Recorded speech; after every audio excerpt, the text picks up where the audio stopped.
This clip is brought to you by SaveWithConrad.com.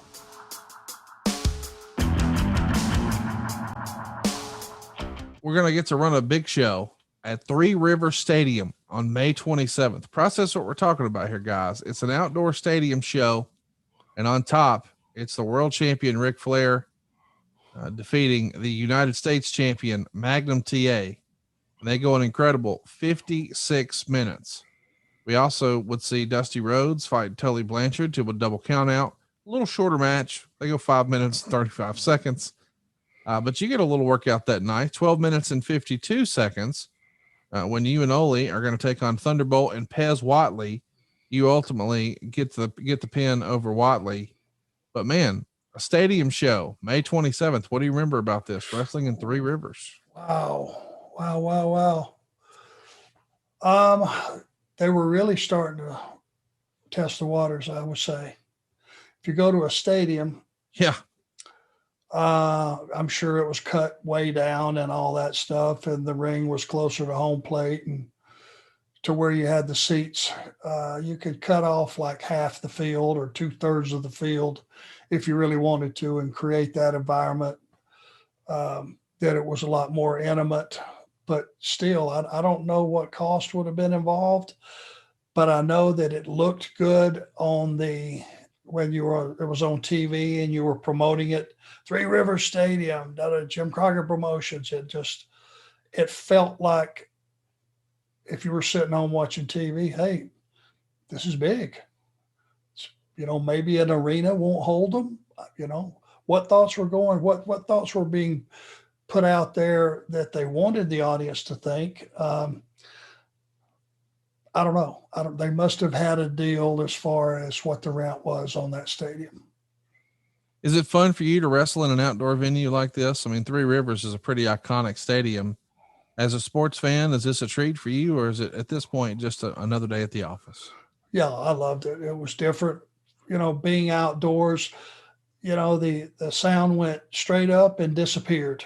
So there were some tricks with the way people would react and all those things. Plus, if you had it like, in May, I'm sure it was kind of warm, but I bet it was very comfortable for the audience to be sitting outside.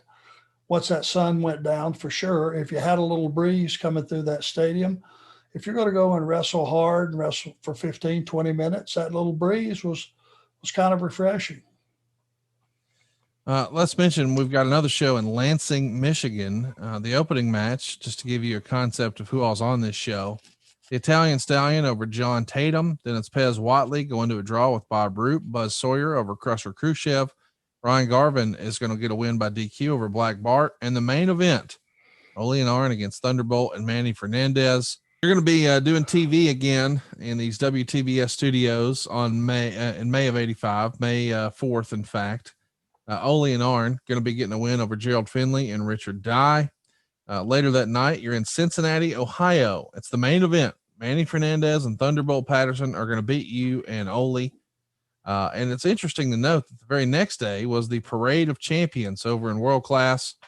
You're not on the show, but this is a time where Ric Flair is still making appearances as the NWA World Champion, and he's going to go to a double count out with Kevin Von Erich. This is May 5th, 1985, 26,153 fans.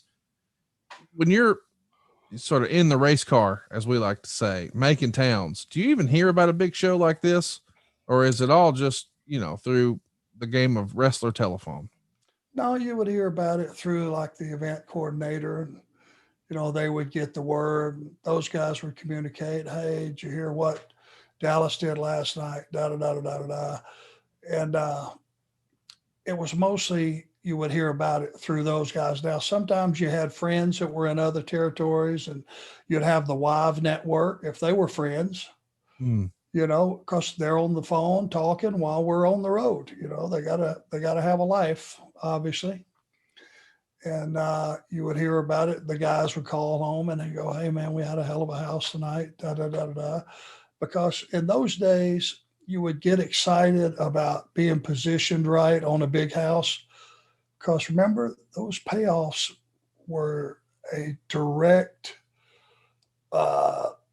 It was a correlation with what is going on at the gate. Correlation. Bingo.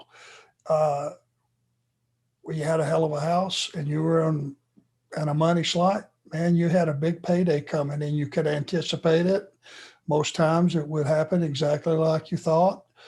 And it was something to get excited about. That's what generated you going out and doing the extra things and working with a pulled groin or getting your nose splattered on your face and continuing to work, or a couple of teeth knocked out or a concussion and you're trying to get through the match. Because, buddy, when that match had a direct correlation to, say, the next show that jumped 10 or 15 grand, right, showed up in your paycheck. And that's what it's all about. Whatever you earn, that's what you make. Hey, it's Conrad Thompson. Thanks for checking out the podcast here on YouTube. Be sure to hit the subscribe button and the notifications bell so you get a notice anytime we upload some new content. And go save yourself some money right now. If you're in a 30-year loan or you have credit card debt, it's not a matter of if I can save you money. It's a matter of how much. Find out right now for free at SaveWithConrad.com.